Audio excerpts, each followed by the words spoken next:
안녕하세요. 반갑습니다. 최근에 저희가 유튜브나 이런 정보를 통해서 뉴스 기사나 소아과가 되게 미달이 많이 난다고 들었어요. 그래서 좀 궁금한 게 이 의대생들이 이 과를 정할 때 어떤 기준으로 좀 정하는지. 기본적으로 전망이 있다고 생각하는데 가는 거고요. 네. 만약에 소아과 지원이 줄었다면 향후에 소아과가 전망이 어둡다고 판단을 했을 거예요. 성형외과는 저희가 생각하기에 좀 인기가 있는 과라고 생각이 드는데 성형외과는 어떤 편이에요? 한때는 최고의 인기를 부여했었던 게 사실이고요. 네. 그때 이제 인기가 좋았던 거는 성형외과라면 굉장히 경제적 부를 축적하기가 좋을 것이다 네. 라고 판단들을 많이 했었고, 지금은 인기가 없는 편은 아니지만 그때 같은 인기를 가지고 있지는 않습니다. 왜냐하면 그 반대급부가 있거든요. 쉽게 얘기해서 너무 신경 쓸 일이 많고 피곤하다는 거죠. 사실 저희가 하는 일은 기본적으로 의협이기는 하지만요, 완벽한 서비스업이거든요. 그다음에 그 서비스의 결과를 고객들이 바로 판단을 합니다. 대부분의 우리가 수술을 받는다고 하면 사실 잘 알 수가 없잖아요. 네. 수술이 잘 됐는지 잘못됐는지, 수술은 열심히 했는데 암이 재발을 한 건지, 수술이 좀 덜 됐는지, 이런 거를 판단하지 않고 수술해준 분들이 최선을 다했다고 생각하고 치료를 받아요. 그런 이제 신뢰를 깔고 하는데, 근데 이제 이 성형수술이라는 건 다 겉으로 보이잖아요. 두 번째는 이 미적 기준 자체가 굉장히 주관적이다 보니 객관적으로 괜찮아도 본인은 또 마음에 안 들 수 있는 거죠. 그런 거니까 결과에 대한 챌린지를 굉장히 많이 받고요. 클레임도 많이 받죠. 스트레스가 많아요. 근데 이제 성형외과 같은 경우 그런 인식 맞죠? 하면은 좀 돈을 잘 번다라든지 그래서 많이 지원들을 한다고 말씀을 하셨는데 해보시니까 어떠셨던 것 같아요? 정말 극과 극이었던 것 같아요. 어떤 날은 너무 재밌는 거예요. 너무 수술도 맨날 바뀌고 창의적이고, 오늘 이렇게 해봤는데 정말 잘 됐어. 기분도 좋고. 어떤 날은 굉장히 괴롭기도 합니다. 내가 왜 이과를 해가지고 이런 얘기를 들어야 될까 할 때도 있고, 나는 열심히 했는데 알아주지 않는 부분도 있고, 뭔가 만족스럽지 않은 결과가 나왔는데 그 클레임의 정도가 제가 받아들이기에 너무 심할 때도 있거든요. 그러면 나는 그냥 좋은 의사 선생님일 수 있었는데 왜 이런 걸 했을까 하는 현실 자각을 할 때도 있습니다. 의료보험 진료가 아니니까 가격에 구제가 있지는 않단 말이에요. 네네. 그 가격은 결국 수술의 결과, 서비스의 결과로 평가를 받는 거죠. 제가 이제 20년 넘게 이 일을 했는데 해보니 성형외과를 하면 돈을 잘 벌 수 있을 것이다. 그래서 선택하기는 굉장히 어려운 과입니다. 저희 일반인들 생각이랑 조금 다르네요. 왜냐하면 경쟁이 너무 심해요. 보통의 과들에서 잘하는 선생님과 못하는 선생님의 퍼포먼스가 한 50%좀 차이 난다 그러면 저희는 1000% 이상 나는 것 같아요. 잘하는 사람과 못하는 사람은 끝도 없이 차이가 나요. 사실은 그 안에서 본인이 따라가려고 하면 굉장히 많은 것들이 요구가 되잖아요. 수술만 잘한다고 되는 것 같진 않아요. 수술을 잘하는 건 기본이고, 그 수술의 방법이 계속 바뀔 거고, 미의 트렌드도 바뀌니까 굉장히 그런 거를 빨리 쫓아갈 수 있어야 되고요. 서비스업이라고 했잖아요. 고객분들의 만족을 높이기 위해서는 관계도 좋아야 되고, 그러려면 커뮤니케이션을 굉장히 잘해야죠.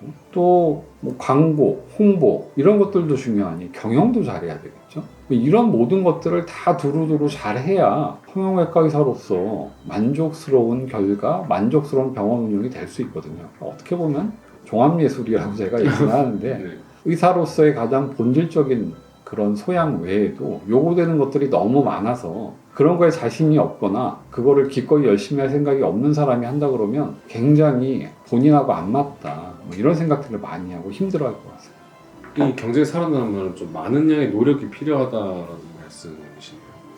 굉장히 노력들이 많이 필요하고 그 노력이 너무 다양합니다. 학회를 열심히 가고 수술에 대한 노력을 하는 건 물론이고요. 경영학 공부도 하기도 하고 커뮤니케이션 공부를 하기도 하고, 이런 것들을 다 해야 되니까 사실 쉬운 일은 아닙니다. 원장님께서는 좀 오래 해오시고 있는데 이거를 좀 하다 보니 적성에 맞고 재미가 있어서 계속 하신 거예요? 아니면 하다 보니 좀 수입도 괜찮고 하네, 좀 더 열심히 해볼까, 약간 이런 느낌으로 많이 사실 이제 처음에 시작할 때 재미가 있었어요. 수술이라는 게 너무 천편일률적으로 똑같지 않고, 같은 수술을 해도 사람마다 방법이 다 다르고, 저도 케이스마다 달리 해야 되고, 항상 고민을 해야 되니까 그런 것들이 이제 재밌어서 했고, 또 살아남기 위해서 공부도 많이 했었죠. 학회도 열심히 다니고 책도 열심히 보고, 그렇게 해서 그것만 보고 달려왔는데, 그것만 본다고 해서 아주 다 잘 되는 건 아니죠. 더구나 이제 의료 정보가 많이 공개가 돼가지고 웬만한 수술 받으러 오시는 분들은 거의 박사급이에요. 엄청나게 많이 하세요. 네. 그러니까 제대로 잘 모르고 그냥 자기 생각대로 말을 했다가는 큰 코 다치죠. 요즘은 뭐 어플이나 이런 것들도 있어서 수술 결과물도 다 공유가 되고 하는 시대잖아요. 네. 원장님께서 이런 것들이 좀 좋은 현상이라고 생각하세요? 때로는 약간 스트레스가 되긴 네. 하는데요. 뭐 만족스러운 글이 많이 있고 그런 평가를 많이 해준다 그러면 자신감 뿜뿜이니까 네. 뭐 처음에 이제 시행착오를 겪고 나면 뭐 그렇게 스트레스 받는 것 같지는 않습니다. 근데 원장님도 처음부터 이렇게 좀 자신감 뿜뿜 이렇게 잘 하시지는 않았을 거잖아요. 시행착오를 많이 했죠. 힘든 시간을 겪었고. 그런데 뭐 피하지는 않았던 것 같아요. 피했다는 건 뭐냐면 뭐 수술이 잘 안 되거나 결과가 안 좋을 때 원인은 좀 찾아야 되는데 찾기 싫을 때도 있거든요. 어쩔 수 없었어. 이런 건 뭐 못해야 될 수술이야. 아니면 이분은 체질이 좀 이상한 것 같아. 사실은 어떻게 보면 답을 몰라서 그런 거니까 그 안에서 답을 찾으려고 노력을 많이 했고요. 또 새로운 거에 도전도 많이 했고 그러는 과정에 조금씩 내공이 생기다 보니까 도움이 좀 된 것 같습니다. 그리고 이제 성형수술이 굉장히 다 통하는 거거든요. 요즘 이제 많은 분들은 뭐 선생님 전문은 눈이에요, 코예요 이렇게 물어보는데 제가 하고 말씀드리고 싶은 거는 하나의 수술을 잘하면 다른 것도 잘합니다.